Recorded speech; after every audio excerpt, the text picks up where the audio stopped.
Alhamdulillahirabbil alamin wassalatu wassalamu ala mursalin wa ala alihi washabihi ajmain. Asyhadu an la ilaha illallah wa la syarika lah. Asyhadu anna Muhammadan abduhu wa rasuluh. Allahumma shalli ala Muhammad wa ala ali Muhammad. Masyaallah muslimin jemaah doa yang dimulaikan Allah. Alhamdulillah hari ini Sabtu tanggal 8 Zulqa'dah 1442 Hijriah bertepatan dengan tanggal 19 Juni 2021. Saat lagi kita akan mengikuti kajian dua yang alhamdulillah akan disampaikan oleh yang terhormat Bapak Kiai Haji Fauzan Al-Fauzani. Tema hari ini adalah sejarah peradaban ilmu dalam agama. Seperti biasa pengajian kita dibagi dua bagian. Bagian pertama adalah penyampaian materi dua waktunya lebih kurang 1 jam, dan kemudian kita masuk ke bagian kedua yaitu dialog Tuhan. Untuk itu mari kita buka pengajian ini dengan basmalah. Dan kepada yang terhormat kami persilakan Pak Ayat untuk menyampaikan materi. Assalamualaikum warahmatullahi wabarakatuh.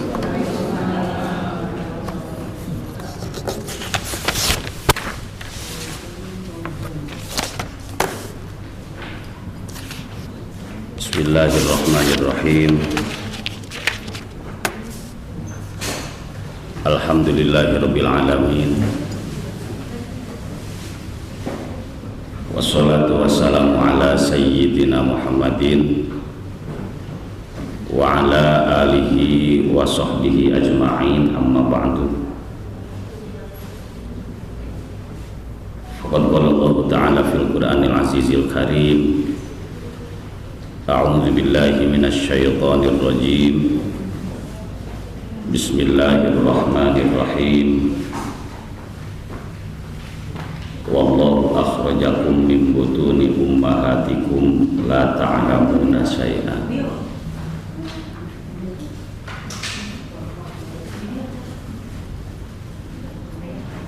Wa qala Rasulullah sallallahu alaihi wasallam, thalabul ilmi faridatun ala kulli muslimin wa muslimatin. Wa qala ulama akhul ilmi hayyun khalidun ba'da mautihi wa dzul jahli mayyitun wa huwa masin ala sara. Allahumma rabbi shrah li sadri wa yassir li amri wahlul 'uqdatam min lisani yafqahu qawli. Qalu subhanaka la ilma lana illa ma 'allamtana innaka antal alimul hakim.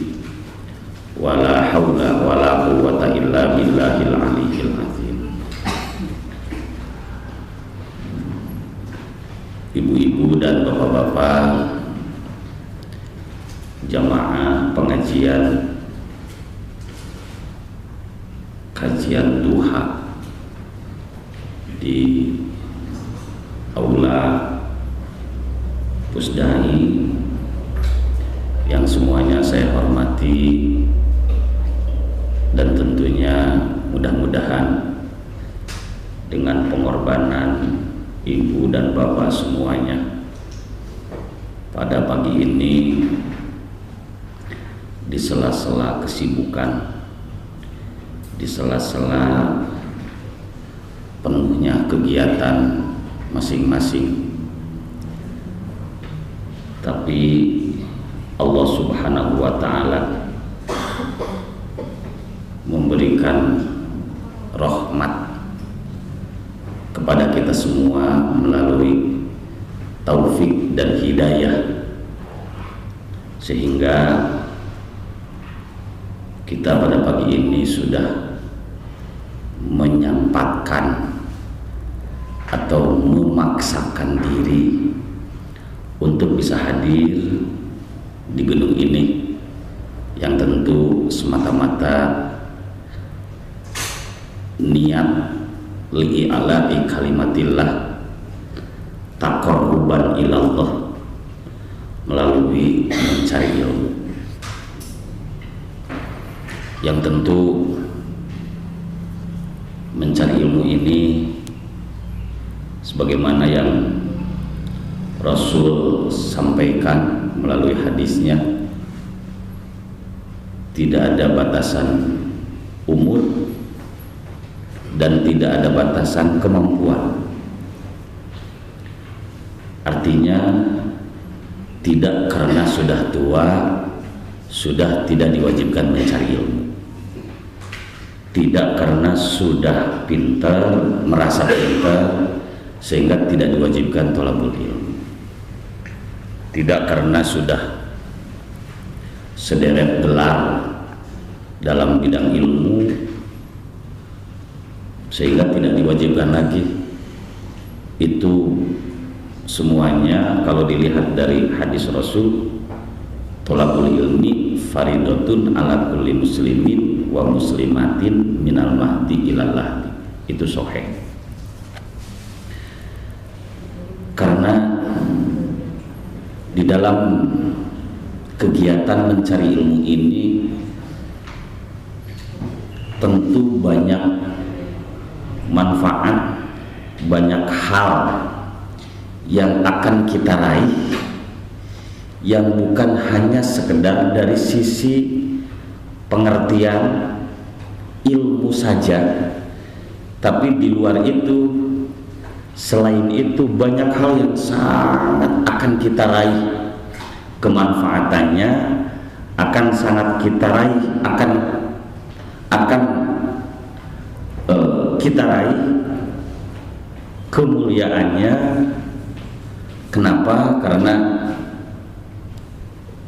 baik dengan apa yang disampaikan oleh Allah, begitupun yang disampaikan melalui baginda Rasul, bahwa di dalam pencarian ilmu ketika ibu dan bapak melangkahkan kaki dari rumahnya masing-masing ke tempat ini yang tujuannya semata-mata mencari ilmu, yang tujuannya semata-mata menghilangkan kebodohan, ternyata nilai harga di hadapan Allah ketika ibu dan bapak melangkahkan kaki ke majelis ilmi sama persis dengan ibu dan bapak ketika mengangkat senjata berangkat ke medan tempur yang tujuannya jihad fi sabilillah. Dari sisi penghargaan, ketika orang berangkat ke medan tempur dengan tujuan membela agamanya Allah, sabilillah, dan kalau Allah takdirkan orang tersebut gugur di medan tempur, beliau mendapatkan penghargaan syahid di hadapan Allah. Dan ketika melihat dari hadis baginda Rasulullah Shallallahu Alaihi Wasallam, beliau menyampaikan, man mata fi thalabil ilmi mata syahidan. Siapa orang yang meninggal, mati sementara orang tersebut dalam keadaan masuk ke dalam golongan ahli mencari ilmu,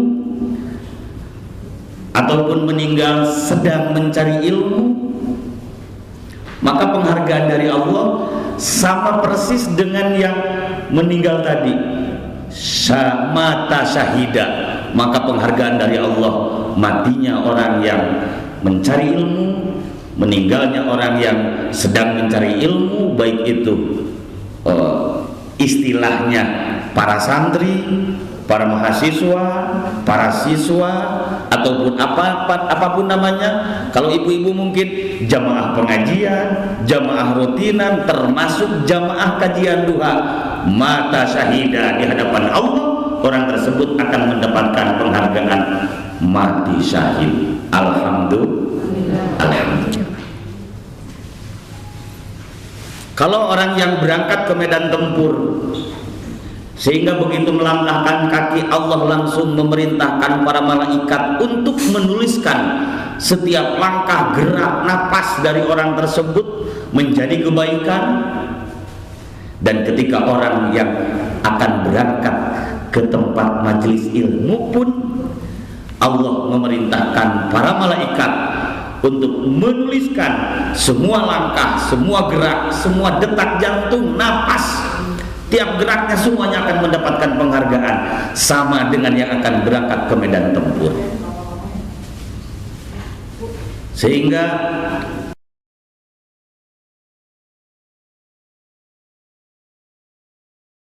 menurut hadis Rasul,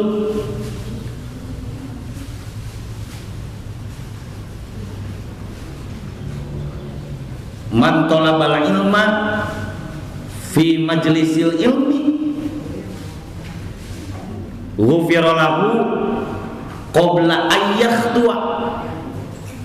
Ketika orang akan berangkat untuk mencari ilmu, maka orang tersebut akan Allah ampuni dosanya sebelum melangkahkan kakinya. Dan ketika melangkah kaki yang pertama, kata Allah terhadap malaikat, awas jangan sampai ada langkah yang terlewat sedikit pun. Ketika orang tersebut melangkahkan kaki yang kanan, maka engkau tambahkan kebaikannya di catatan kebaikan, di catatan amalnya. Dan ketika orang tersebut melangkahkan kaki yang kiri, kata Allah terhadap malaikat, maka engkau cabut, engkau copot catatan kesalahannya, karena aku sudah mengampuni dosanya. Subhanallah. Jadi para ibu dan para bapak sekalian, ketika sekarang banyak orang yang terjebak dengan, baik itu bahasanya mengidolakan,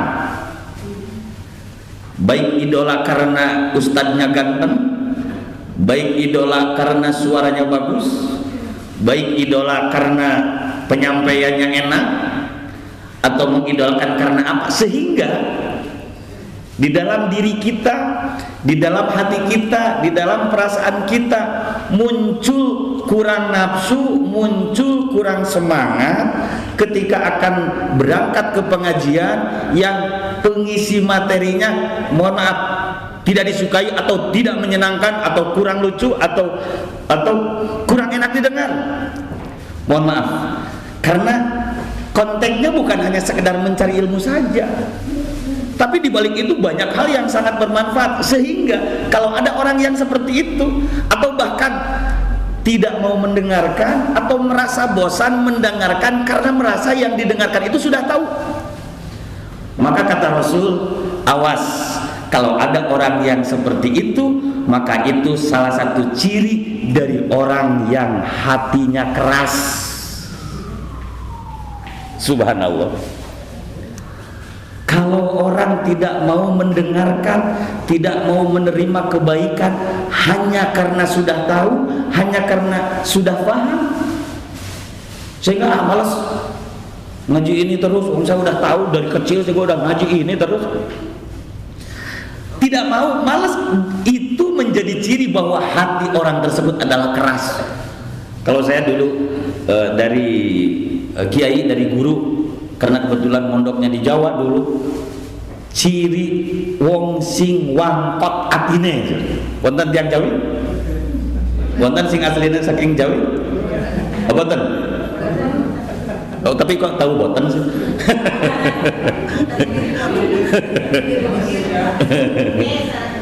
Wangkot atine. Nah, seperti itu. Para ibu dan para bapak yang saya hormati, sehingga wajar dan pantas ketika ibu dan bapak sudah mampu datang ke tempat pengajian, apapun alasannya, tapi di saat sudah berada di tengah-tengah majelis ilmu, maka yang paling pertama kita harus lakukan apa? Bersyukur terhadap Allah Subhanahu wa ta'ala bahwa kita masuk ke dalam golongan orang yang mendapatkan taufik dan hidayah dari Allah Subhanahu wa ta'ala. Sehingga dirasakan atau tidak, diakui atau tidak, terasa atau tidak sama kita ketika sekarang kita ada di majelis ilmi, bahwa saya pun secara pribadi sekalipun sering mengisi tabligh akbar yang jamaahnya ribuan, yang jamaahnya ratusan, terus sekarang harus mengisi jangankan ada 10 orang. Saya tadi bilang sama Pak Amran, Pak, yang penting ada saja orangnya, mau 1 mau 2 saya tetap ngaji kalau memang saya sudah dijadwalkan. Kenapa? Karena tolak ukur sukses ngaji bukan diukur dengan banyaknya jamaah. Apalagi saya yang kebetulan Allah takdirkan diangkat derajat menjadi narasumber. Kalau saya sudah dijadwalkan, sekalipun ada 1-2 orang, saya tetap ngaji insya Allah. Nah, para ibu dan para bapak saya hormati, kenapa kita, apa yang harus kita lakukan pertama? Bersyukur. Karena kita adalah sudah ditakdirkan menjadi manusia pilihan di hadapan Allah, khususnya untuk pagi ini. Alhamdulillah. Bicara sibuk, bicara kegiatan, saya pikir sampai kapanpun tidak akan pernah berhentinya kesibukan. Ketika persamaan, ketika perbandingan bahwa orang yang berangkat ke tempat majelis ilmi sama dengan orang yang berangkat ke medan tempur, dan ini adalah, mohon maaf, di dalam kondisi lingkungan negara yang aman, tentram, tenang, terstruktur, semuanya serba terkendali. Hakikat daripada jihad adalah berangkat ke majelis ilmi. Ini aslinya jihad untuk di Indonesia pada khususnya. Kita tidak berbicara Palestina, kita tidak berbicara Afghanistan, kita tidak berbicara daerah-daerah yang sedang konflik. Peperangan kita sudah berakhir dari tahun 1945. Semuanya sudah diatur dengan ketentuan yang sah, hasil kesepakatan seluruh bangsa Indonesia, dan sudah tidak ada kesempatan bagi siapapun yang mau mengutak-ngatik tentang ketentuan yang sudah ditetapkan yang ada di Indonesia, bahwa Indonesia adalah sudah menjadi negara yang aman, tentram, sehingga masuk ke dalam kategori Darussalam, negara yang penuh dengan kedamaian. Jadi kalau ada orang melalui, mohon maaf, baik media sosial, Facebook, WA, Twitter dan sebagainya, yang selalu mengkobar-kobarkan takbir dengan slogan jihad, jihad, jihad, masa demo jihad? Yang jelas-jelas akan sangat merugikan yang lain. Dari sisi kecilnya aja memacetkan jalan, belum lagi orang-orang yang imbas dari situ. Saya orang yang tidak sependapat. Kenapa? Indonesia sudah aman, semuanya sudah sah, pemerintahnya sah, gubernurnya sah, bupatinya sah, presidennya sah, sudah ada MPR, sudah ada DPR, semuanya sudah tertib. Jadi kalau mau bicara apa jihad yang paling hakiki untuk di Indonesia saat ini, tiada lain adalah tolabul ilmi. Ini hakikat daripada jihad. Pahalanya jelas, referensinya jelas. Bukan hanya sekedar dihitung 1 kali berangkat, tapi setiap langkah yang akan Allah hitung. Maka dari itu, ini yang menjadi dasar utama ketika kita sudah bisa berangkat ke tempat pengajian. Maka yang paling pertama harus kita lakukan, ya Allah, alhamdulillah wa syukru ala ni'amih. Ya Allah, pada pagi ini Allah takdirkan saya menjadi orang yang mampu berangkat ke pengajian. Kalau dikaji lebih banyak lagi, kalau dikaji lebih luas lagi, kalau dikaji lebih lebar lagi, saya yakin tidak akan selesai 2-3 jam hanya tentang bicara keutamaan ilmu. kalau melihat dari salah satu hadis baginda Rasulullah Shallallahu Alaihi Wasallam, beliau menyampaikan afdalul a'mal ala dhahril ardi thalathah. Amal yang terbaik, amal yang terhebat, amal yang teristimewa yang ada di muka bumi, bahasanya ala dhahril ardi, dhahrun teh geger, tongong, berarti di atas bumi lah. Ala dhahril ardi thalathah. Ternyata urutan pertama dari afdalul a'mal tadi bukan sholat, bukan puasa, bukan haji, bukan umroh, bukan jihad, tapi tolabul ilmi.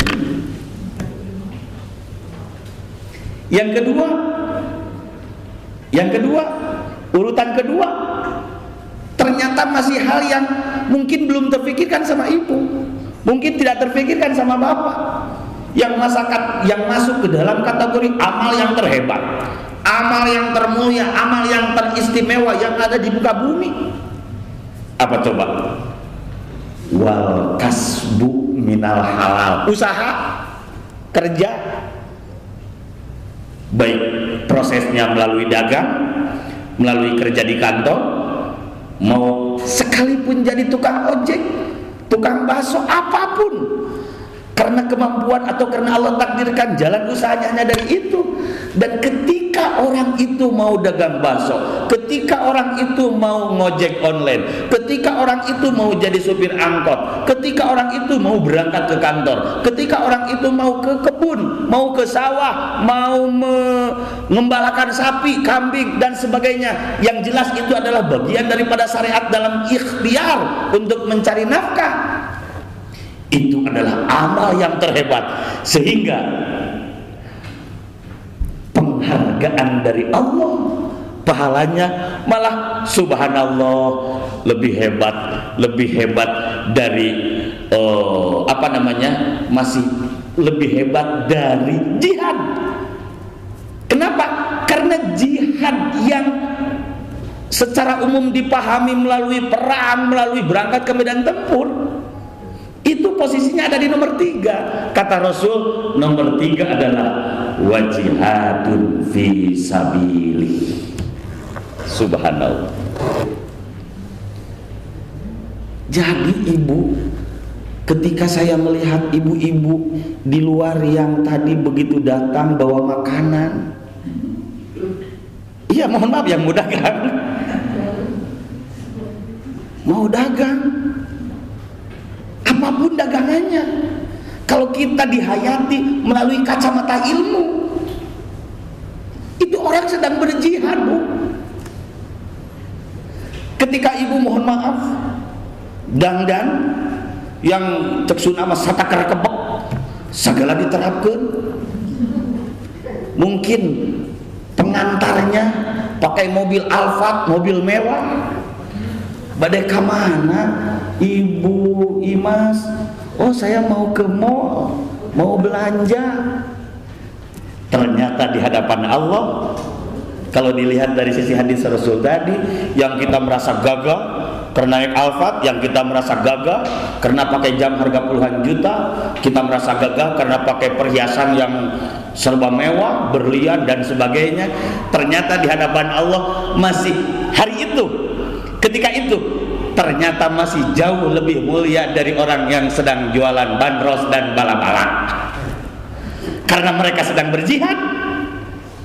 Wal kasbu minal halal, sedang berusaha mencari nafkah. Kita justru mau membelajarkan ke atas dulu. Nah, ini kenapa tolabul ilmi menjadi posisi utama? Karena dengan ilmu kita akan mampu menghayati dari hakikat segala kehidupan.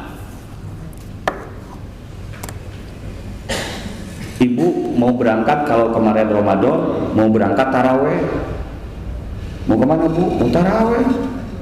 cek ibu teh ari maneh kunaon cenah ieu teh tarawih teh tahun sakali. Ramadan teh tahun sakali, lain tarawih kalau dagang we hayo dudunya. Mungkin ibu berpikir langsung suudon orang itu dianggap sepele. Mana itu tuh tarawih? Yuk tarawih dengan sebulan, tarawih dengan setahun sekali Ramadan maksudnya sebulan dina bulan Ramadan anu Ramadan dengan setahun sekali. Cik atuh mana teh hayo we dudunya. Pasti ibu berpikir melihat dengan begitu sinis, orang dianggap teu daek tarawih, dianggap hina, teu daek ibadah dianggap hina.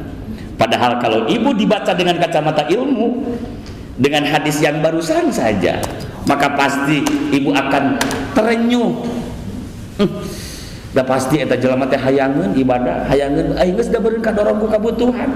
Tapi kalau dilihat dari sisi pahala, ternyata ketika orang yang memang terpaksa peting-peting teu taraweh malah kudu dagang bandros karena demi kewajiban menafkahi anak dan istri, kalau dari sisi pahala ternyata mereka jauh sedang melakukan yang lebih mulia dari jauh lebih mulia daripada kita yang tadi sok merasa menjadi orang yang ahli ibadah karena melaksanakan taraweh. Mohon maaf, kalau taraweh hukumnya sunat kan? Sepakat seluruh ulama sekalipun di Indonesia banyak paham, banyak golongan, banyak perbedaan pendapat, tapi dalam hal taraweh hukumnya sunat, semuanya sepakat. Kalau mencari nafkah hukumnya lebih berbobot mana wajib dengan sunat?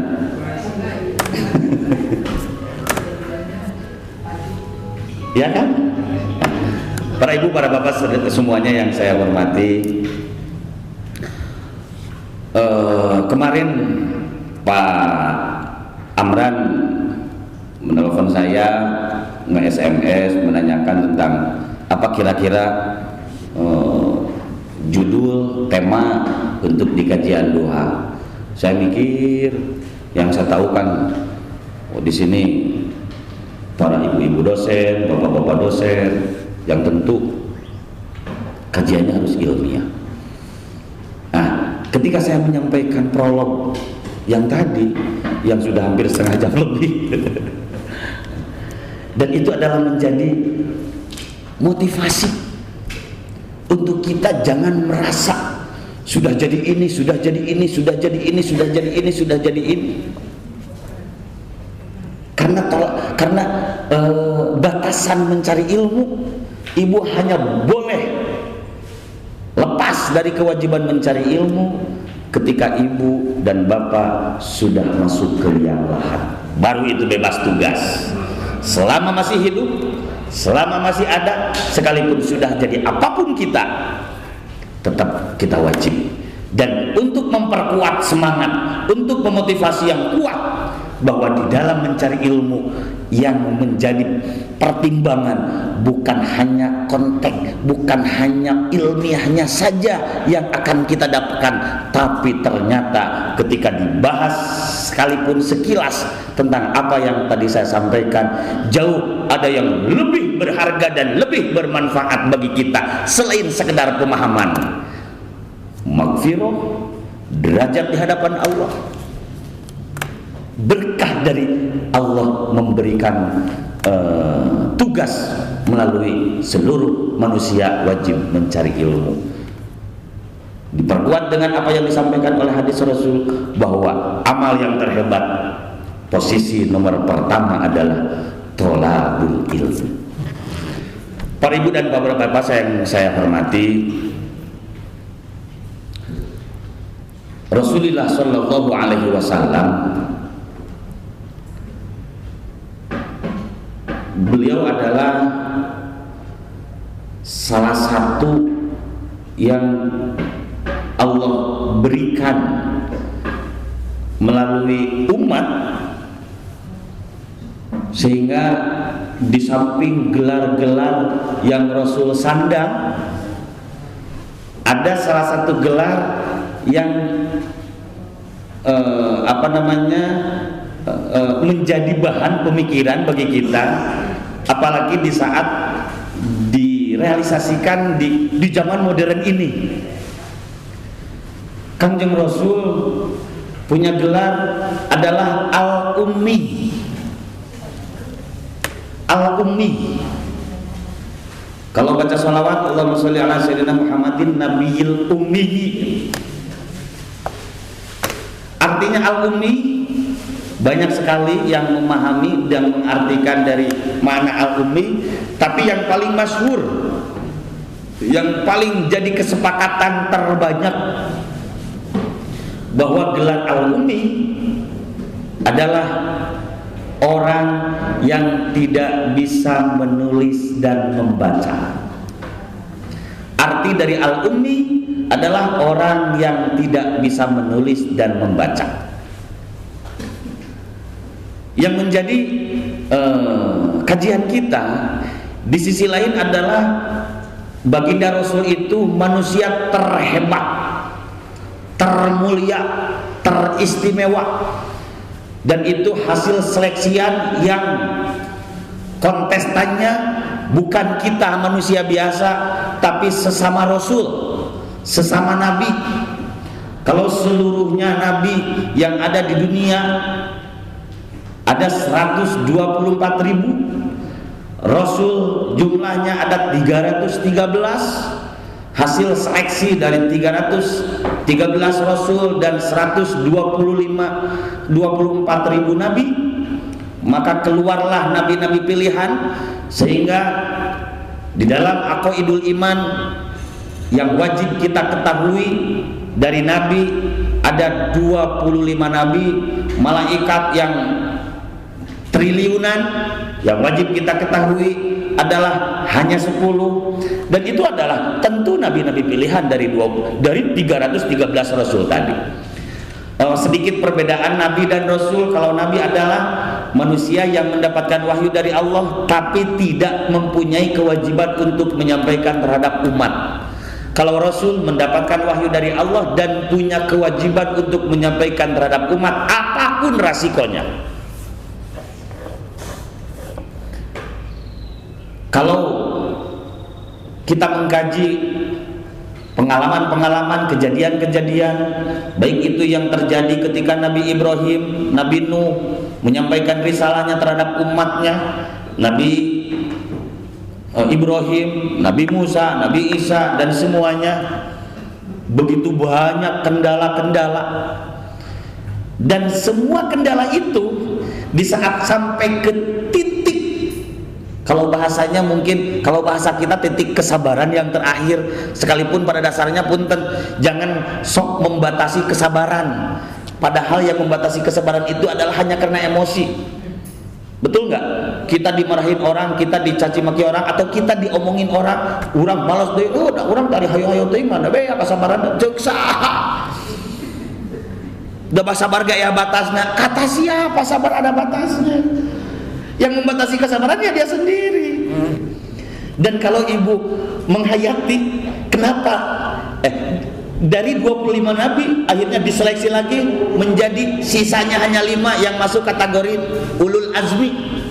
Dari ulul azmi diseleksi lagi dan muncullah nabi yang terbaik, nabi yang terhebat, nabi yang termulia, sampai Sayyidul Anbiya wal Mursalin, jadi raja dari semua nabi dan rasul, Sayyidul Arabi wal Ajam, rajanya dari bangsa Arab dan selain Arab termasuk kita. Terus Sayyidul Dunya wal Akhirah, raja di dunia dan jadi raja di akhirat. Subhanallah, apa yang memposisikan beliau mampu meraih kontestan, katakanlah begitu, sehingga beliau menjadi yang termulia? Ternyata hasilnya bukan dari Nabi adalah yang terkuat, Nabi Muhammad yang terganteng, yang terpinter, bukan. Yang terkenal sekalipun Nabi Muhammad pun, ya Nabi Muhammad namanya juga Nabi, pasti ganteng.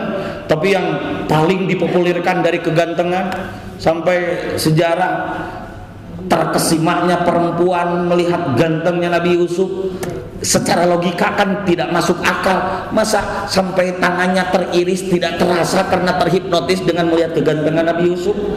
tahu-tahu ini jari-jarinya habis, teriris karena terkesima melihat Nabi Yusuf. Akhirnya muncullah di dalam Al-Quran surat Yusuf. Para santri yang kreatif akhirnya diulik cek bahasa Sunda, diarulik we jaradi we pelet surat Yusuf. Ada idqala Yusufu li abihi ya abati ini. Mungkin yang pernah mondok dulu pasti tahu salah satu ayat di surat Yusuf, karena itu menjadi pegangan baik santri laki-laki dan santri perempuan, karena diyakini itu menjadi pelet cenah cek bahasa Sunda. Itu saking hebatnya terkenalnya kegantengan Nabi Yusuf. Nabi Musa terkenal gagah, satu kali nonjok mati sama Nabi Musa.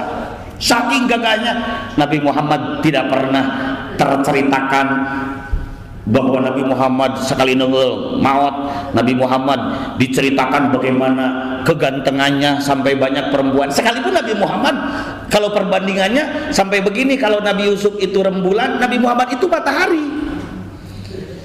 Karena susah untuk bisa menatap secara langsung terhadap wajahnya baginda Rasul, sehingga ibu sampai hari ini kalau pun ditanya siga kumaha gambaran matahari masih tetap susah, karena orang tuh bisa molotot tinggal iki da karek sakitu ge geus serap. Leres tuh. Akhirnya yang yang sering terdengar menjadi pemanis bait-bait di dalam syair, mutiara, kata rayuan, matahari apa rembulan? Rembulan. Kau begitu indah bagaikan rembulan, kan gitu? Leres tuh. Karena rembulan itu enak dipandang, sejuk, nikmat. Kerjaan bulan pangunah-ngunah bobogohan baheula. Ibu tujung orang. Nah, Nabi Muhammad tidak dari situ. Apa yang menjadi keistimewaan Nabi Muhammad sehingga beliau menjadi Habibullah, kekasihnya Allah, sampai-sampai kalau ibu di sini tidak ada lafaz Allah ya. Kalau di rumah ibu mau menyimpan lafaz Allah, maka tidak ada satupun yang berani yang tidak dibarengkan dengan menyimpan lafaz Muhammad. Betul gak? Setiap ada lafaz Allah di kanan, pasti di kirinya ada lafaz Muhammad. Adan lamun teu pake asyhadu anna Muhammadar Rasulullah sah teu adana. Wah, menurut tuh di demo Muhammadanan ku salam dunya. Asyhadu an la ilaha illallah, langsung hayya 'alas shalah. Itu di demo mah ku salam dunya. Makanya di saat tiba-tiba viral ayanu namahan adan hayya alal jihad pan jadi riweuh da teu umum atuh. Hayya alal jihad naon. Tek nyieun sensasi mah lah tong kanu kararitu atuh. Yang paling sakral lagi, tidak ada satupun yang bisa dikatakan sah ibadah yang paling sakral, yaitu sholat, kalau ternyata Nabi Muhammad tidak dibawa di dalam ungkapan at-tahiyat. Karena dalam sholat ada yang disebut dengan rukun fi'li, rukun qauli. Rukun fi'li itu rukun yang bersifat gerakan, seperti berdiri, ngangkat tangan ketika Allahu Akbar, itu bukan rukun qauli, itu sunat hukumnya. Bukan rukun fi'li, tapi rukun qauli. Rukun qauli-nya di mana? Di takbiratul ihramnya. Ngangkat tangannya hukumnya sunat. Jadi kalau orang lihat di media berantem gara-gara ngangkat tangan, ada yang satu berpendapat ke sini, ada yang ke sini, yang itu diberantemin, itu urusan sunat. Orang kalau misalkan begitu beres Allahu Akbar, nggak ada yang mengatakan bahwa sholatnya tidak sah karena tidak ngangkat tangan. Jadi kalau perbedaan pendapat itu monggo lah, karena tentu semuanya punya rujukan. Mau Allahu Akbar, mau Allahu Akbar, aya nu Allah dipulitkeun heula geuningan. Aya eta nu kituan. Sok kira ibu tinggal. Terus teh. Ya, itu mah hukumnya sunat. Yang wajib mana? Allahu Akbar. Allahu Akbarnya yang wajibnya. Kalau tidak Allahu Akbar baru tidak sah salatnya. Nah, terus kedua berdiri. Bagi yang mampu itu rukun qauli. Kalau ibu tidak kuat baru duduk, tidak kuat duduk baru sambil tidur. Nah, rukun qaulinya baca Fatihah. Dua iftitah jangan diperdebatkan yang Allahumma ba'id baini sama Allahu akbar kabiro. Orang itu hukumnya sunat kok. Tidak baca pun tidak masalah. Makanya di sini pentingnya ilmu. Banyak orang yang rebutan sampai dijadikan konflik hanya karena ngerebutkan perkara sunat. Cek seorang salah Allah akbar kabiro, Allahumma ba'id baini, cek seorang Allah akbar kabiro. Yang jelas kalau kita mau bijak, tidak mungkin muncul istilah bahasa di dalam takbiratul ihram, di dalam dua iftitah Allahumma ba'id baini kalau tidak ada rujukan. Tidak mungkin akan muncul di dalam dua iftitah Allahu akbar kabiro kalau tidak ada rujukan. Semuanya pasti punya dalil, silahkan. Ulah urusan taraweh 20 jeung 8 dipasehakeun. Geus burit ieu teh dalam dunia teh tereh kiamat. Ibu bare 20, mangga. Ibu bare 8, silahkan. Teu taraweh kitu naon? Leres teu? Urusan usoli dipermasalahkan. Ibu boro-boro usoli meme salat marek dugem heula ge pek. Asal ulah dugemna nu pidorakaeun we, dugemna contoh jeung caroge, ieu urang joget heula ya meme salat. Ci, boleh enggak? Boleh. Ari usoli dibaca saatuna salat atau bisa acan ke depan? Satu acan kan? Pirang maca usoli yang tujuannya untuk menuntun hati, meh teu ka mana-mana otak usolli fardul maghribi, meh teu ka mana-mana. Kunaon sababna? Sabab di saat ini terucap, terdengar oleh kuping, diserap oleh hati, di filter oleh pikiran, diserap oleh hati. Akhirnya ulah sampaikan kaki abdi mineng. Cek batur mah abdi teh ajengan, cek batur mah abdi teh kiai, aya nu nyarios kitu. Sanes abdi memproklamirkan jadi kiai. Hanya ada orang yang husnuzon. Tiba-tiba begitu Allahu akbar teu maca usoli heula da judulna merik dek ngilu masbuk Allahu akbar pas cek dina hate teh nah urang ieu teh make jeung niat salat asar da ieu marek salat maghrib nya dina hate teh make jeung aya niat salat asar. Oh ieu modern pangna guru-guru para ulama baheula ngajarkeun usoli teh meh di saat usoli fardhu maghribi. Oh, urang mereka sholat isya, kakuping ku ceuli, secara tidak langsung mengingatkan pikiran kita. Dan maca usoli itu nanaon. Nu tadi teh meme sholat boro-boro usoli, rek dugem ulah ge pek, rek pengbal heula pek. Leres teu? Dua iftitah pun sama seperti itu. Baru ketika baca Fatihah, nah ini semuanya sepakat karena ini rukun qauli, wajib hukumnya baca Fatihah.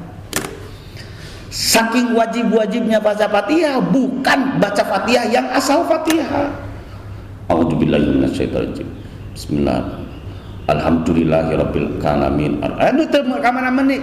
Paingan abdi aya guru sesepuh ulama di Garut, pesantren Balong mah nami kampung salat nama-nami pesantrenna mangan tenarna pesantren Balong, khusus pesantren Al-Qur'an. Pamidi dia mah saperti Al-Falah, ngali masih kene wargina Al-Falah. Kapungkur mama sepuh kapungkur anu mantenna teh ku Allah dikeresakeun pernah janten imam Masjidil Haram, pernah jadi mualim di Masjidil Haram, pernah ngayakeun pasantren khusus Fatihah. Santrina nini-nini jeung aki-aki hanya teu kurang teu leuwih diajar Fatihah. Saking kudu bener-benerna maca Fatihah. Kenapa? Karena itu Fatihah menjadi rukun qauli untuk sholat. Pada ayeuna mah kurang-kurang aja jelema ngabahas bab sholat geus bosen. Padahal bodoh. Punten 1000 kali hapunten. Abdi mah wanita rohan namun ibu disaksi Fatihah. Masih kena seueur anu Terus Bu, apalagi yang kesempatan belajarna punten tos sepuh. Hese letah teh margi letah Sunda jeung letah Arab beda. Tapi karena Al-Qur'an adalah bahasa Arab, mau tidak mau ya kita urang Sunda kudu diusahakeun berusaha belajar menjadi lidahnya orang Arab. Kenapa? Karena yang mau dibaca lidah Arab. Ibu kalau mau bahasa Inggris, ibu-ibu aya nu janten guru bahasa Inggris atau ibu palalinter bahasa Inggris.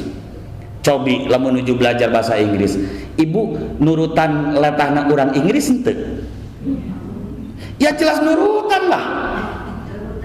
Orang yang mau diomongin bahasa Inggris menyacek kurang for, mereka disediakan menulis for, ngomong for, pan kurang disebut cadel for, lalu itu artinya kita berusaha mengikuti lidahnya orang Inggris. Menyacek kurang for atau for maranginang, itu mah ranginang dorok-dok itu sunah.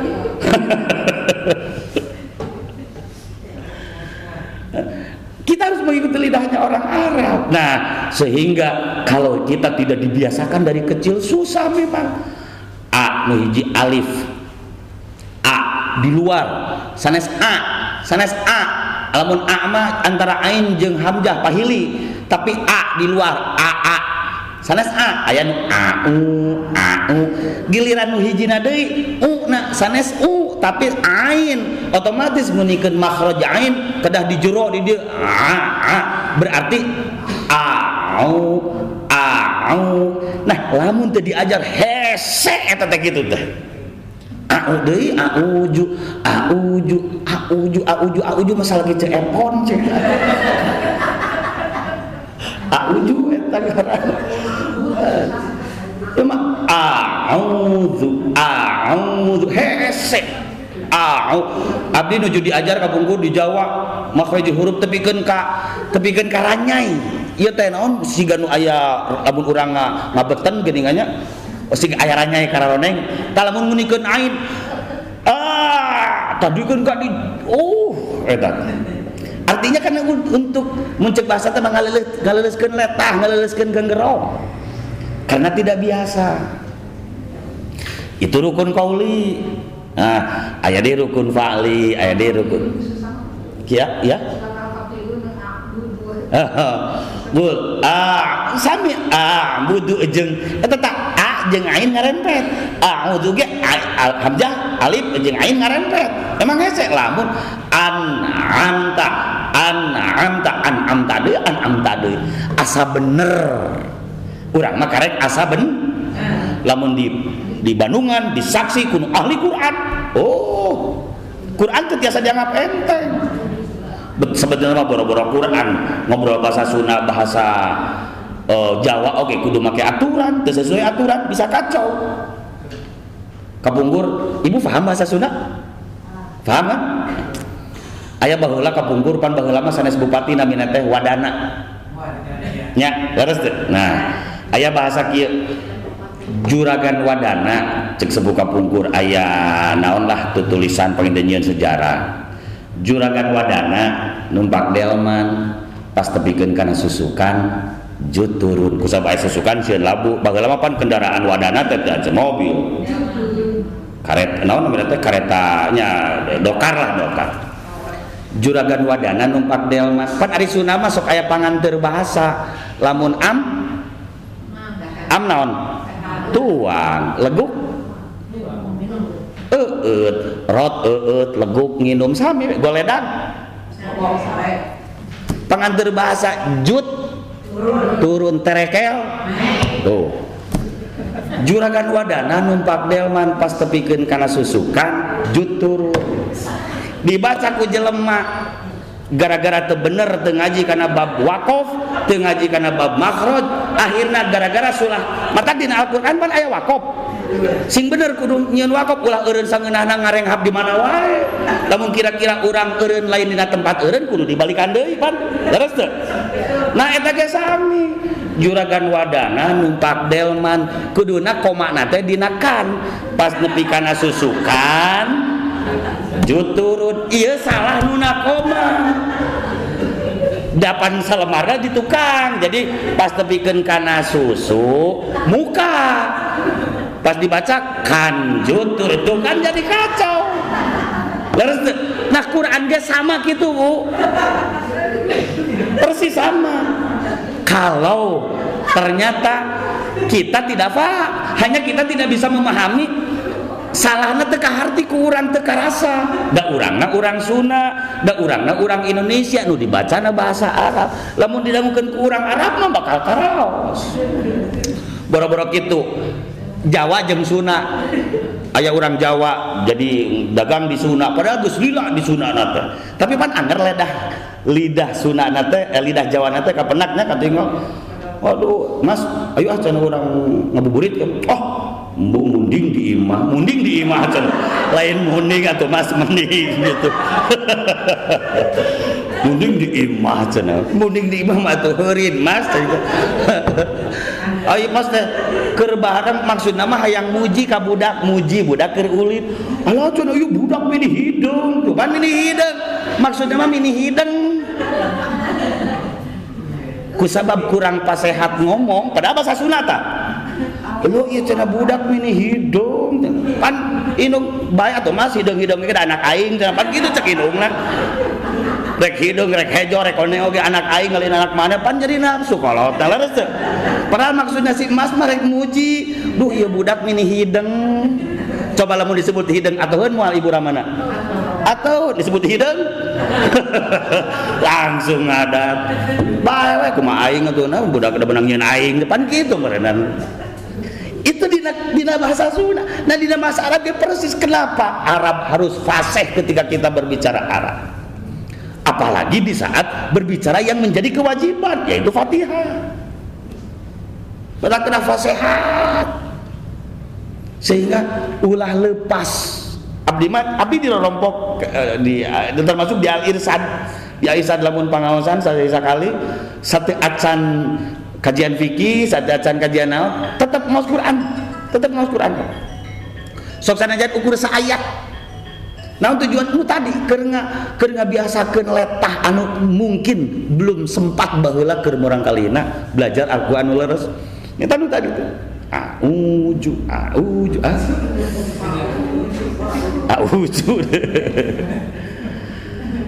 Para ibu dan para bapak yang saya hormati, itu di dalam sholat. Nah, di dalam sholat yang akan saya sampaikan, di dalam ada salah satu rukun qauli yang disitu ada at-tahiyat dan membaca sholawat. Itu rukun qauli. Jadi kalau ibu tidak membaca sholawat terhadap Nabi Muhammad, teu sah salatna. Itu membuktikan betapa mulianya baginda Nabi Muhammad. Nabi Ibrahim ada, tapi ke Nabi Ibrahim hukumnya sunat.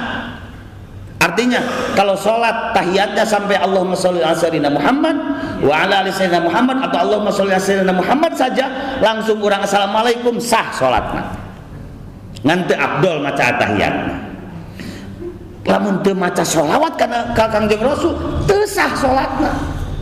Nah, maksud saya apa dibalik kemuliaan Kangjeng Rasul? Ternyata beliau tidak terkenal hebat sekali nonyok maut jika Nabi Musa. Tidak dibahas tentang kegantengannya, tidak dibahas tentang kepintarannya, tapi Allah Subhanahu wa taala mengangkat kemuliaan baginda Rasul karena Kangjeng Rasul yang terbaik, yang terhebat dari sisi akhlaknya. Saur Allah di Al-Quran, wa innaka la'ala khuluqin azim. Itu yang memuliakan baginda Rasul. Dan hakikat kemuliaan manusia bukan dari sisi jabatan, bukan dari sisi kepintaran, akhlak. Kangjeng Nabi Nuh dakwah 900 tahun, Yuswa anjeunna 850 tahun, tarolah dakwahna 800 tahun. Ngan ukur aya nu nyebat 80, aya nu nyebat ngan 40, 40 teh 40 jodoh. Malah 40 jodoh teh aya nu nyebatkeun 40 jodoh teh jeung binatang, aya nu nyebatkeun 40 jodoh jalmi wungkul. Eta teh ngan sakapal 800 tahun. Ketika Kangjeng Nabi Nuh sudah sampai ke batas kemampuan, sehingga ketika Allah memberikan pilihan di saat badai jiksa, badai ngamusnahkeun jelema-jelema nu teu daekeun ariman, Kanjeng Nabi Nuh merestui, mempersilahkan di saat Allah badai ngalungsurkeun cai dari berbagai sumber nu akhirna seluruh alam dunia dikerem lamina genep sasi. Rajab, Ruwah, puasa, Syawal, Hapit, Rayagung, Muharram, Hafid Dzulqa'dah Muharram terakhir. Nah, ketika Muharram naon make jeung sok aya nya di antawisna jalmi anu sok nyieun bubur Asyura dina sasi Muharram teu kudu diledek lamun urang teu beuki, lamun beuki nya sok naon da sedekah. Hanya itu ikut merayakan kemenangan di saat Kangjeng Nabi Nuh disalametkeun tina kapal salami genep sasi angkleung-angkleungan. Kangjeng Nabi Nuh geus teu gaduh nanaon ngan aya kakacangan, tidak termasuk kacang yang lainnya. Kakacangan maksudnya kacang nuul meureun kacang kadele duka kacang naon wae. Anu jelas aku sabab supaya mahi dengan saeutik dibubur we. Dibagi-bagi tah ka jelema anu saralamet teh dalam bukti syukur. Nah, atuh ayeuna lamun aya nu nyieun bubur Asyura nah buburna dijejekan atau kumaha teu pan dibagikeun kan? Ci ari ngabagikeun ngendong ngangge jago ngangge kacangnya macam-macam. Ci ari masihan bubur sedekah bubur saya henteu. Ya saya da sedekah mah nya sedekah dicarekan. Seutik-seutik bid'ah sedekah hanya cara yang berbeda. Nu penting mah teu niatan wajib kikituan. Silakan saja. Bagus sedekah. Ya sedekah goreng. Butkina bubur heuda. Naon mampu na meureun bubur di kacangan. Di jagongan sareng saja bisa jabina. Nah, para ibu sadayang kusim goreng lebih hormat Nabi Lut karena jelema geus naon namina teh sudah keterlaluan. Akhirnya Allah turunkan siksa melalui dibalikeun alam dunia ku gempa, ku gunung meletus, paraeh. Begitupun Nabi Daud, angin topan yang campur seuneu jelema tarutung. Tah ibu gambaranana ketika baginda Nabi Muhammad sallallahu alaihi wasallam beliau mau menyampaikan risalah ke daerah Thaif bade dakwah abdi mah ayeuna herang-herang oge dibere cai. Lumayan. Herang-herang ini bere cai lumayan. Kangjeng Rasul bere dakwah ka Thaif, naon sambutan ti orang Thaif? Cacian, makian, lemparan, hinaan. Bahkan dugikeun ka di baledogan ku punten kokotoran. Ngan lamun aya nyebutkeun cenah ku teh muning di baledogan, ada di Thaif bawah muning. Ya meureun bahasana ge meureun paling kana ondanya, enggak ada muning. Baledogan dilempar.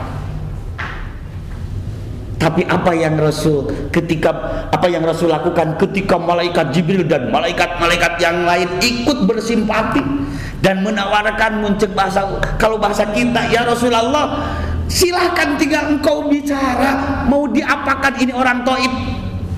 Mau aku balikan gunung biar semuanya tertimpa tanah longsor? Atau mau aku datangkan hujan yang besar biar banjir? Atau akan aku turunkan angin topan yang ketika seperti di zaman Nabi Daud? Tapi bukti baginda Rasul mempunyai akhlakul karimah, kehebatan akhlak. Apa yang Rasul lakukan? Malah Kangjeng Rasul ngangkat panangan, mengangkat tangan sambil berdoa, Allahumma di qaumi fa innahum la ya'lamun. Ya Allah, berikanlah mereka petunjuk karena mereka berbuat seperti itu kepada aku, melempar, menghina, mencaci maki karena mereka tidak tahu. Bikin ka malaikat kayak kaget. Malaikat kaget, ya Rasulullah, orang sudah jelas mencaci, orang sudah jelas menghina. Tapi kenapa engkau malah mendoakan? Bagaimana kata Rasul? Ya Jibril, aku diutus ke dunia ini bukan untuk membunuh. Aku diutus ke dunia ini bukan untuk membinasakan. Tapi aku diutus ke dunia ini sebagaimana hadisnya, liutammima makarimal akhlak. Aku diutus ke dunia ini semata-mata untuk menyempurnakan akhlak. Tapi ya Rasul, itu umat udah jelas menghina, udah jelas tidak mau iman. Bagaimana kata Rasul? Mereka tidak mau iman. Siapa tahu anaknya tidak beriman. Siapa tahu cucunya. Artinya ketika masih ada berarti harapan masih ada. Tapi lamun dipayahan jelema sadayana masih aya harapan. Ini kenapa Rasul, bukti dari kemuliaan akhlak Rasul. Ketika perang Uhud, katakanlah bahwa perang Uhud itu dianggap kalah, sehingga banyak umat muslim yang meninggal, termasuk paman baginda Rasul Sayyidina Hamzah, sampai dicincang ini telinga diiris, hidung diiris, mulut diiris, semuanya diiris sama hindun. Masih tidak puas, dadanya dibeset, dikeluarkan, artinya masih belum puas, digigit, dimakan, dimutilasi. Ya Allah, coba beliau paman Rasul, lamun urang katingali kieu hareupeun urang, paman urang disiksa, dijejeleh kitu-kitu bakal nafsu? Murun tuh langsung wah, pasukan di mana-mana, nyewa dukun, nyewa itu, nyewa itu. Ketika pulang dengan penuh kesedihan Rasul, tujuannya malaikat Jibril ingin menghibur baginda Rasul. Ya Rasulullah, silahkan engkau tinggal bicara, mau diapakan orang kufar, mau aku bunuh semuanya, tinggal bicara, asal izin engkau ya Rasul. Dalam jawaban yang sama, karena akhlak Rasul, karena kemuliaan akhlak Rasul, karena kehebatan dari sisi akhlaknya Rasul menyampaikan bahwa kami diutus ke dunia ini bukan untuk membunuh, bukan untuk membinasakan. Biarkan mereka seperti itu. Harapannya mudah-mudahan nanti beriman. Dan buktinya saya waktu ke Mekah kemarin terakhir 2019, 2020 mau berangkat lagi tapi keburu Covid, dan sampai sekarang Covidnya masih ada. Ya, berkeliaran lagi. Corona. Kalau lihat kiriman-kiriman orang-orang kreatif ya, pas kemarin dari teman dari Jawa Timur, ini coronanya katanya ketangkap. Pas dilihat videonya, memang ada orang luar negeri itu mah sampai kan ditangkap tapi nggak mau, berontak terus sampai telanjang karena berontak terus, ditangkap berontak lagi sampai akhirnya lepas bajunya, tinggal wah ini mah polisi yang ngenaun ceng teh. Nah, Bapak Ibu semua yang saya hormati, di Taif ini semuanya Islam. Hasil dari kemuliaan akhlak Rasul. Abu Jahal yang paling, kalau bahasa ekstrimnya paling goblok, paling habis, banyak menghina Rasul. Tapi subhanallah, ketika Rasul sudah punya kekuatan melalui Futuh Mekah, anaknya Ikrimah sampai lari terbirit-birit. Wah, ini takut Rasul balas dendam, karena dulu sadar bahwa ayahnya si Abu Jahal yang begitu habis-habisan menghina, menganiaya, beberapa kali rencana pembunuhan. Tapi Kanjeng Rasul tidak. Bagaimana hasilnya? Ikrimah malah justru jadi salah satu sahabat Nabi yang menjadi perawi hadis. Anaknya Abu Jahal. Kenapa? Hasil dari mana? Hasil dari apa itu? Hasil dari kemuliaan Yang salah sekarang ini banyak orang yang selalu menganggap orang lain karena tidak sama, tidak satu pemikiran, tidak satu pendapat, orang lain dianggap hina, dianggap salah. Itu yang kacau. Gambaran saja, Ibu, saya mau tanya ke ibu-ibu, menurut Ibu Syiah Ahmadiyah sesat tidak? Tolong jawab yang jujur sesuai pengetahuan Ibu. Ahmadiyah, Syiah menurut Ibu sesat? Menurut Bapak sesat? Sesat? Sepakat sesat? Coba nanti kapan tanya kalau ketemu sama orang Ahmadiyah. Kalau yang saya tanya Ahmadiyahnya, kalau yang saya tanya Syiahnya, pasti mereka yang akan bilang sesat adalah ibu-ibu dan bapak-bapak yang ada di sini. Betul nggak? Iyalah. Sesat itu menurut kita. Terhadap mereka karena dianggap salah. Tapi coba tanya sama mereka. Kita yang akan dianggap sesat. Nah, terus apakah mereka harus dipaksa seperti kita? Jangankan kita yang tidak ada apa-apanya, jangankan sekelas kiai siapa, mau Habib Rizik, mau Kiai Said, mau contoh pengersa Kiai Miftah Farid, siap, tidak ada yang mampu. Jangankan orang seperti itu sekalipun gelarnya profesor, baginda Rasul Nabi Muhammad, Abu Lahab siapa? Tahu nggak? Itu pakdenya Kanjeng Rasul asli loh. Abu Thalib, Abu Lahab sudah jelas itu yang merusak Islam. Abu Thalib yang jelas membela Islam. Apa Rasul bisa maksa terhadap Allah untuk menurunkan hidayah? Tidak bisa. Urusan akidah, urusan kepercayaan tidak bisa dipaksa orang lain harus seperti kita. Kita hanya bisa mendoakan, kita hanya bisa memberikan saran, kita hanya bisa mengingatkan. Kalau urusan masalah percaya atau tidak, nerima atau tidak, itu urusannya hidayah. Jangan lantas kita perangi. Mohon maaf, saya bukan karena membela-bela hal yang dianggap salah secara umum. Kenapa dulu ada ulama yang sampai habis-habisan di sana sini mau dihabisi Ahmadiyah, tapi tiba-tiba ada yang katanya menurut orang juga itu adalah ulama. Kiai Abdurrahman Wahid membela Ahmadiyah. Kata Gus Dur, saya bukan membela dari sisi Ahmadiyah akidahnya, tapi dari sisi kemanusiaannya. Di saat mereka adalah sama bangsa Indonesia, punya hak aman, punya hak tentram, sarua boga hak tidur natibra, hayang ngimpi, hayang dahar nikmat, hayang ulin tenang. Karena sama-sama bangsa Indonesia. Betul nggak? Betul nggak? Kalau ibu jadi kepala desa, terus ada warga desa ibu yang ternyata non muslim, apakah ibu mau nggak melayani? Ya harus dilayani lah. Oh itu semua warga kita, betul nggak? Nah, yang dibela oleh Gus Dur bukan dari sisi akidah Ahmadiyahnya, tapi dari sisi kemanusiaannya, dari sisi warga negara Indonesianya yang sama dengan kita, punya hak aman, punya hak tentram, punya hak tenang, punya hak bisa ulin ke sana sini, punya hak bisa tidur tibra, punya hak bisa makan tenang. Itu yang dibelanya. Urusan masalah bab dia salah, dia sesat menurut kita, itu urusan mereka. Kita kan punya kewajiban untuk bolehlah dengan mendakwahi, dengan pendekatan, dengan gimana, tapi jangan dipaksa lantas kalau tidak nurut terus dicaci maki, apalagi sampai dibunuh. Jangankan membunuh manusia, ngebunuh ucing baru dosa. Leuheung ayeuna punya dosa terhadap sesama manusia, masih ada kesempatan untuk minta maaf. Tapi kalau kita punya dosa sama binatang, mau ke siapa minta maafnya? Ucing hampurannya orang pernah ngegebruskeun ka maneh, pedah teu hujan wae ku urang digebruskeun ucing. Kan dulu mah ada begitu.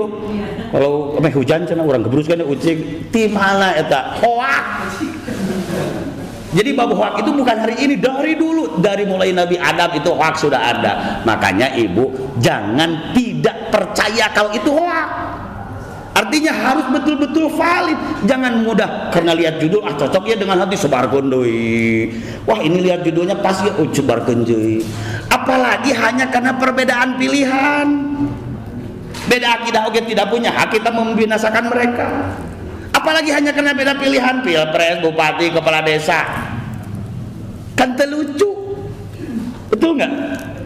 Masa karena beda pilihan nomor 1, nomor 2 para sehat? Subhanallah, keluarga retak, persaudaraan retak, persahabatan retak, kekeluargaan retak, bahkan suami istri ada yang retak gara-gara beda pilihan. Na'udzubillahi min. Wong beda akidah pun kita harus menghargai. Akidah loh yang menjadi penentu keselamatan. Apalagi hanya beda pilihan pilpres. Terlucu. Tidak lucu sama sekali. Hanya punten, saya berani mengatakan hanya mereka-mereka yang bodoh yang masih mau mempermasalahkan hanya karena beda pilihan dalam politik, hanya karena beda pilihan dalam pilpres, hanya karena beda pilihan dalam pilkades.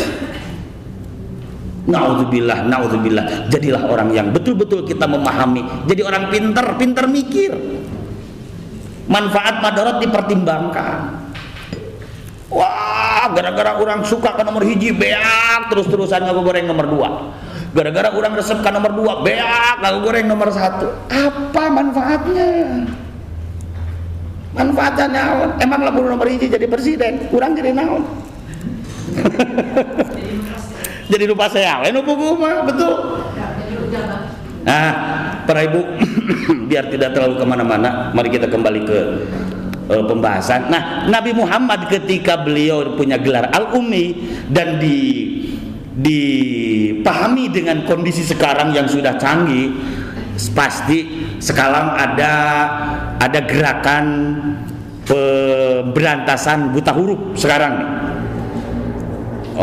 Bahkan sampai ke yang tidak bisa melihat pun ada gerakan wakaf Quran Braille, karena semua orang didorong untuk mampu membaca, sehingga berani mengatakan sekarang itu kabudak we nu can bisa wae maca teh sia mah bodoh cenah teu becus maca geus kelas 3 SD masih belum bisa maca, kan gitu. Batur mah TK geus bararisa maca, orang lain mah katanya baru RA TK saja udah pinter baca, kamu udah kelas 2 kelas 3 SD belum bisa maca. Nah mana temen ini belet-belet teuing anak sama pada anak manehana. Lamun ya lamun cek lamun budak anu rada tegas sekaligus wanter pancek budak langsung aja jawab pan anak sia. Nah, sehingga masuk orang yang tidak bisa menulis dan tidak bisa membaca untuk hari ini dikategorikan bahwa mereka adalah orang-orang bodoh atau awam atau tertinggal. Nah, yang jadi permasalahan, masa seorang raja dunia, raja akhirat, Sayyidul Anbiya wal Mursalin, Sayyidul Dunya wal Akhirat, Sayyidul Arabi wal Ajam, baginda Nabi Muhammad punya gelar Al-Ummi yang sepakat masyhurnya adalah tidak bisa menulis dan membaca. Masa Kanjeng Rasul masuk kategori orang bodoh? Yang padahal di sisi lain kalau kita baca paham hafal tentang aqaidul iman, ada salah satu sifat yang wajib di Rasul, yaitu fatonah. Sifat yang wajib di Rasul ada berapa, Bu?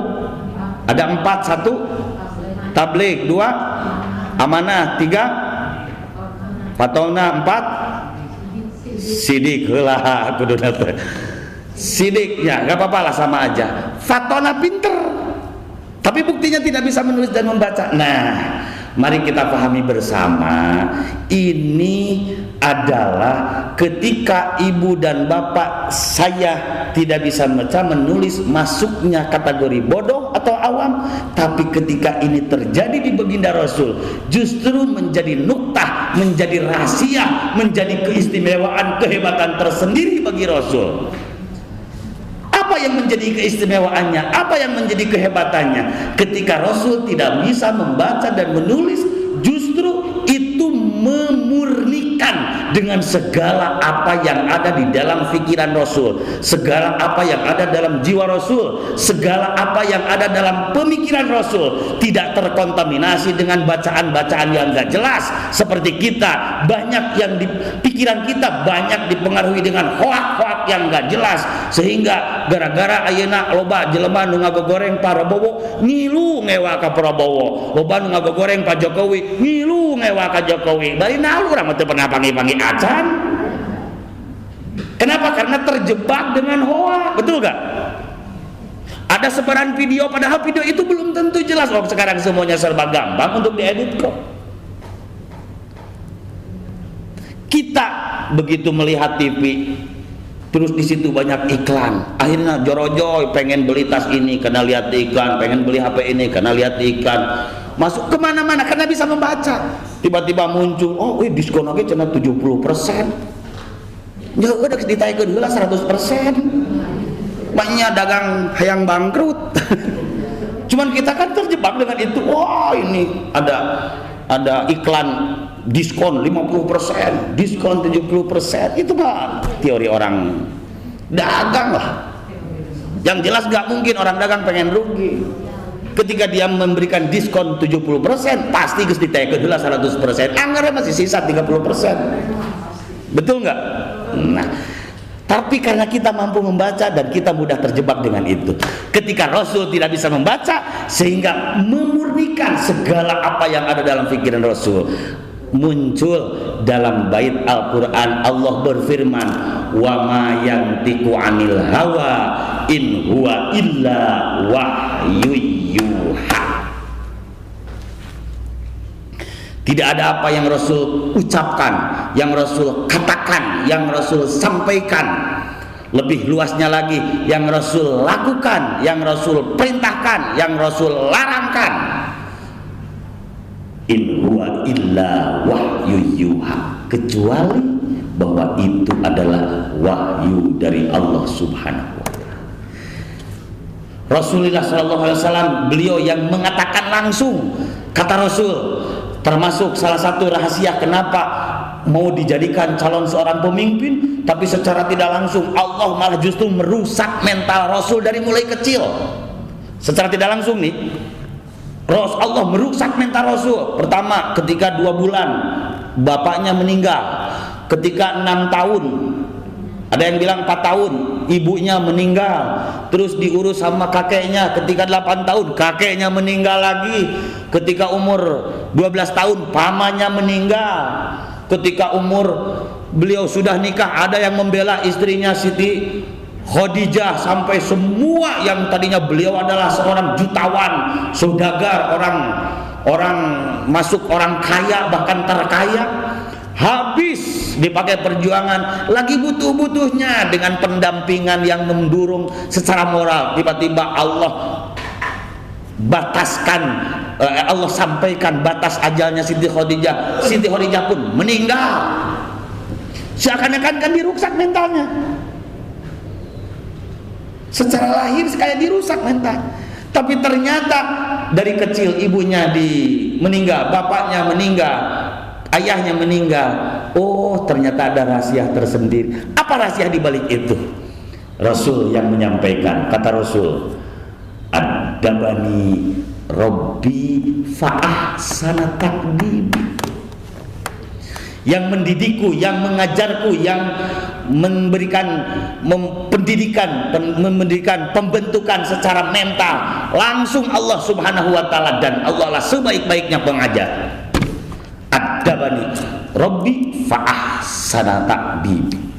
Jadi langsung Allah.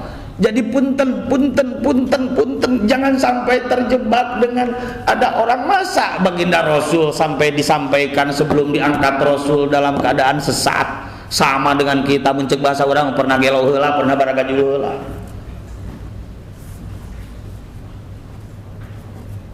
Lucu menafsirkan ayat hanya dengan logika tanpa didorong dengan kemampuan ilmu yang lain, hanya karena mengandalkan terjemah sementara tidak punya kemampuan ilmu yang lain, sampai berani mengatakan hanya karena melihat surat Ad-Duha ayat 7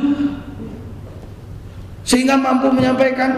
Subhanallah, Rasul sebelum diangkat Rasul, Nabi Muhammad malah ngomongnya pun Muhammad sebelum diangkat Rasul, sama dengan kita dalam keadaan sesat. Pernah kan mendengar? Pernah mendengar yang ceramah seperti itu kan?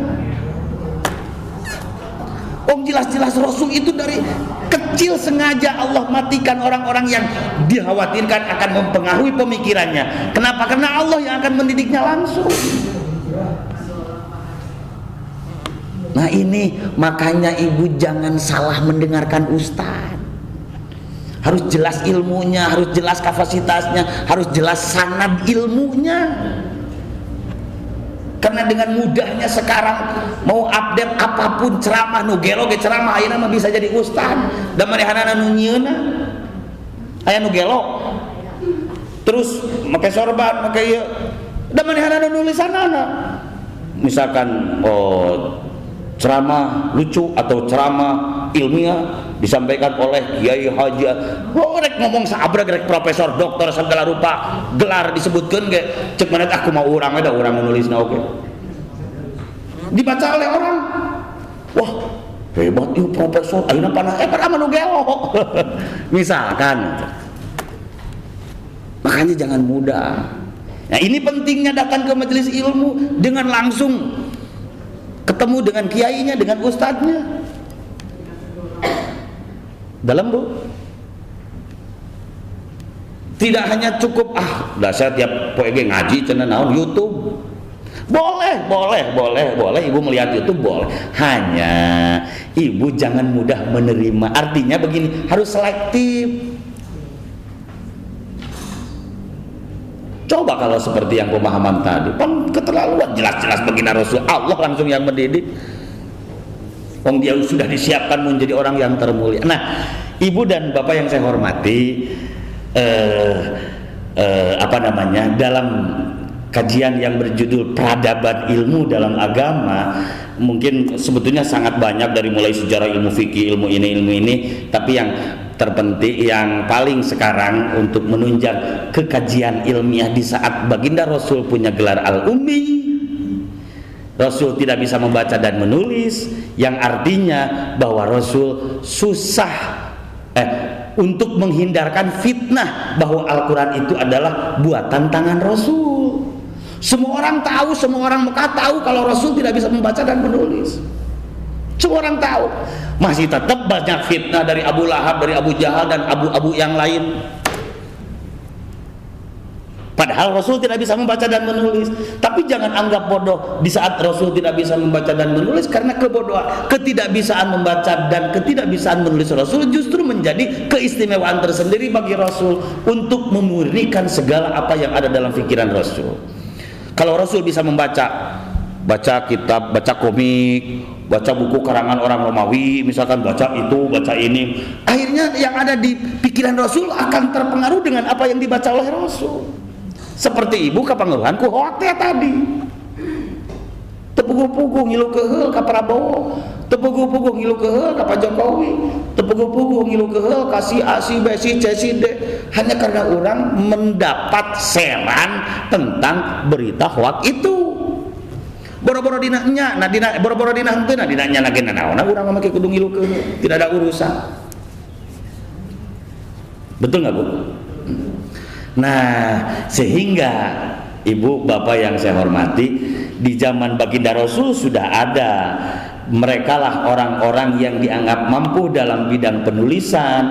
Untuk kekhawatiran hilangnya Al-Quran tersebut, ada Ubay bin Ka'ab, ada Zaid bin Sabit, ada termasuk Sayyidina Ali yang menulis Al-Quran. Cuman Sayyidina Ali menulis tidak sempat selesai. Kenapa? Karena banyaknya urusan keluar sana sini.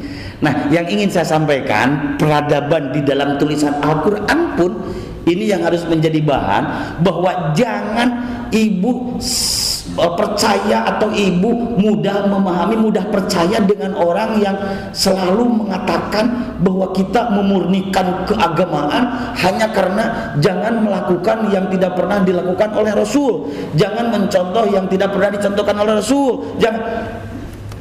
Ini dari sisi Quran saja, Rasul tidak pernah membaca tulisan, Rasul tidak bisa membaca. Berarti ketika orang membaca Quran, sementara membaca Al-Quran tidak pernah dilakukan oleh Rasul, kalau judulnya bahwa bid'ah itu setiap sesuatu yang tidak pernah dilakukan oleh Rasul, artinya ketika membaca Al-Quran berarti orang oge bid'ah. Dan ketika di zaman itu tulisan Al-Quran di zaman Rasul, sekarang ibu bisa download, bisa cari di internet tulisan Arab zaman baginda Rasul. Nanti akan muncul contoh-contoh yang ketika Rasul pernah, yang nulis ya Ubay bin Ka'ab, juru-juru tulis, bukan Rasul sendiri. Ketika mengirim surat ke Raja Mesir, ketika mengirim surat ke Raja Romawi, dan sebagainya. Nah, itu tulisan Arab di zaman Rasul. Itu tulisan tidak seperti Al-Quran sekarang ini jabri. Bukan cuma gundul, Bu, jangankan harokat, titik pun tidak ada. Lamun di urang ayeuna ba titik hiji ti, handap ta titik dua ti, luhur ta titik tilu ti, luhur. Nah, di zaman Rasul ba ta sama, tidak ada titik. Jim ha kho sama, tidak ada titik. Sin jeung shin sama, dal jeung za, ro jeung zai sama, tidak ada titik. Dod jeung sod, po jeung zo sama, tidak ada titik. Kira-kira ibu bisa membayangkan kalau tulisan Al-Quran seperti itu, kira-kira bisa baca nggak? Jangankan ibu, saya yakin ulama manapun yang ada di Indonesia, sekalipun yang gelarnya kiai, haji, profesor, doktor, dan sebagainya. Kudu maca tulisan Arab, jika gitu sepertinya saya yakin tidak akan mampu bisa. Dan ini untuk menyadarkan bahwa kita tidak bisa lepas dari karya-karya atau dari perjuangan para ulama. Di tahun 62 Hijriah muncul seorang nama yang ingin membuat pembaharuan untuk mempermudah, karena dengan tanpa titik banyak sekali kesalahpahaman. Ya tembak atau wata Bayongbong, Malangbong, Bayongbong, Malangbong, itu pakai titik, itu bisa dibaca maling bawang.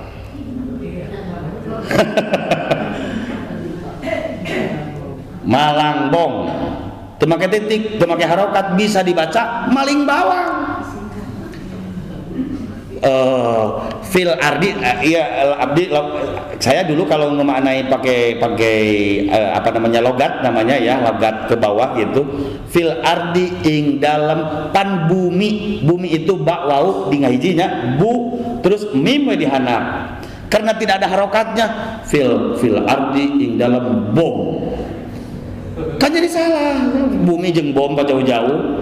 Nah ibu, di tahun 62 Hijriah ada seorang nama yang bernama Abul Aswad Ad-Du'ali. Beliau membuat pembaruan untuk mempermudah. Dari situ mulailah ayat titik hiji tihanap, titik dua tiluhur, zo pakai titik, ko teh titikan, jim titik hiji tihanap, ha teh aya titik, kho titik hiji tiluhur. Itu tahun 62 Hijriah. Baru ada titik. Dacan aya harokat. Ibu teh aya titik, aya titikan ngan teh harokatan, kira-kira tiasa maca. Ibu masih sampai di situ sekalipun sudah ada titik, yakin kalau kita tidak menguasai ilmu nahwu sorof tidak akan mampu membaca. Buktinya, punten ibu sadayana aratos ke Mekah, umroh atos, haji atos. Ibu pernah lihat tulisan-tulisan di Arab aya barisan teu? Tinggali di pasar-pasar ngaran toko, nama jalan atau naon informasi di napa, nggak ada baris. Orang Arab biasa maca, dan orang Arab ngaranna oge. Tapi dibaca ke orang Indonesia, naon itu Arab teh gunul barisan. Yakin ibu tidak akan bisa membaca, kecuali kiai, ustad, ajengan, santri mampu baca karena pernah belajar sorof nahwu. Nah, artinya tahun 62 Hijriah itu bukan golongan sahabat.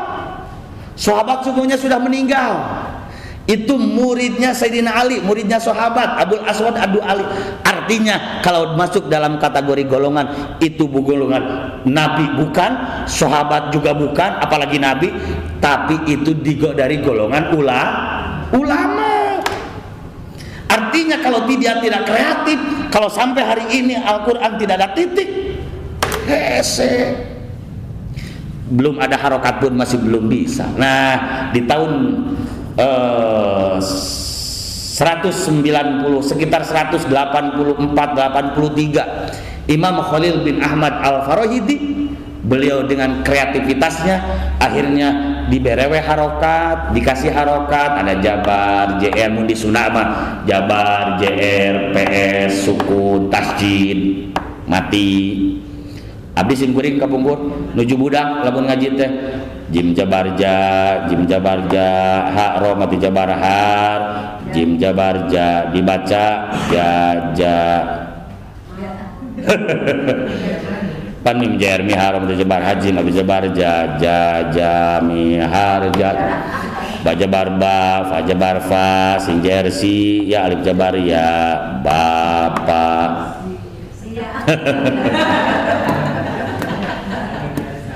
Kan jadi bapak sih ya. Sama ya, ibu juga dulu lagi kecil kan ngahejang kan.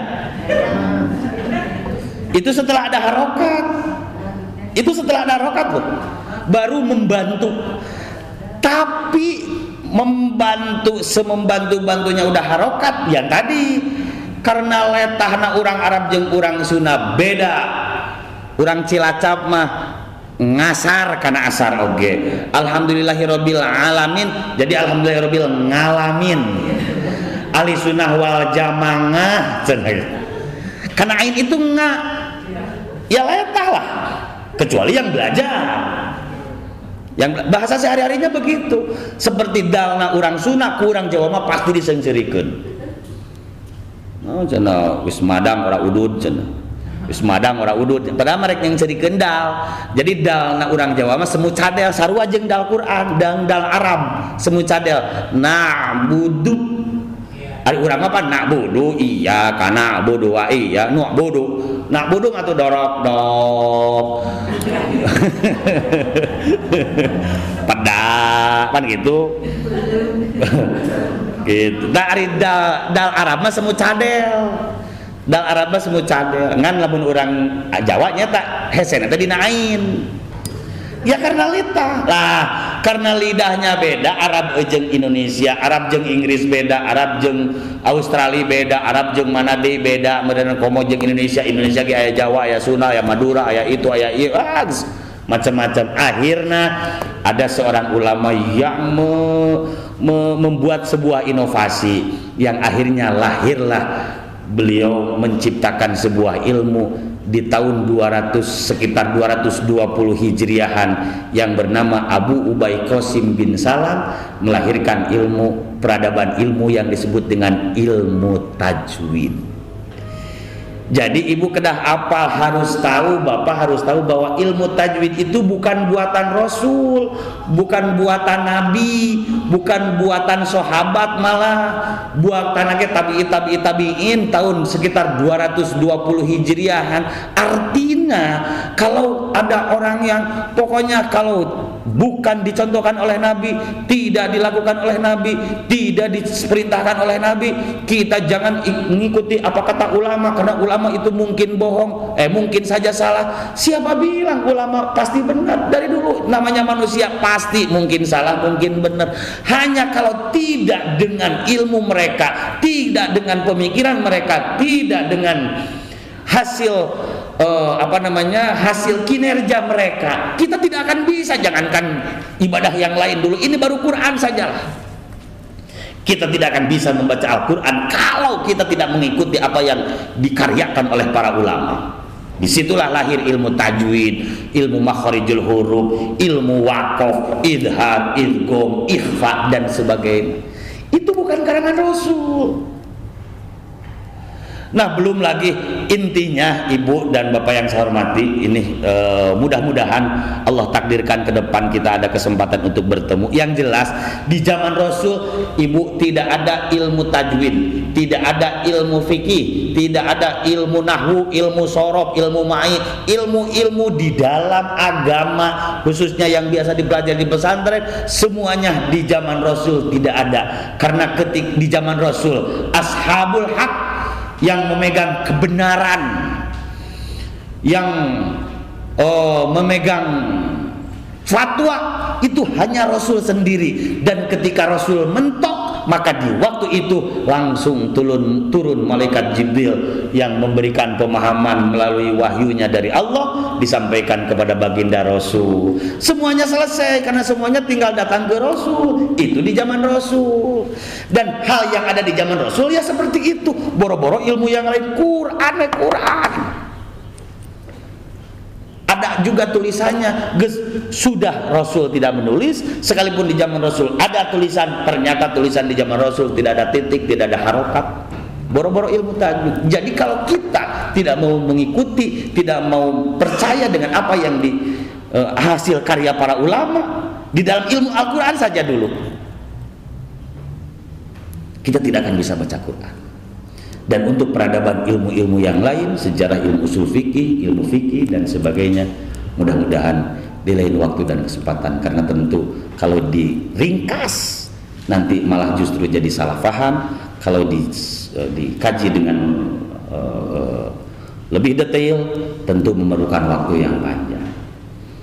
Karena ini sudah jam 11 lebih, mohon maaf yang sedalam-dalamnya, yang sebanyak-banyaknya. Mudah-mudahan apa yang disampaikan ada hikmah dan manfaat untuk ibu-ibu dan bapak-bapak umumnya, khususnya untuk saya pribadi. Cukup, mari kita tutup pengajian dengan doa majelis.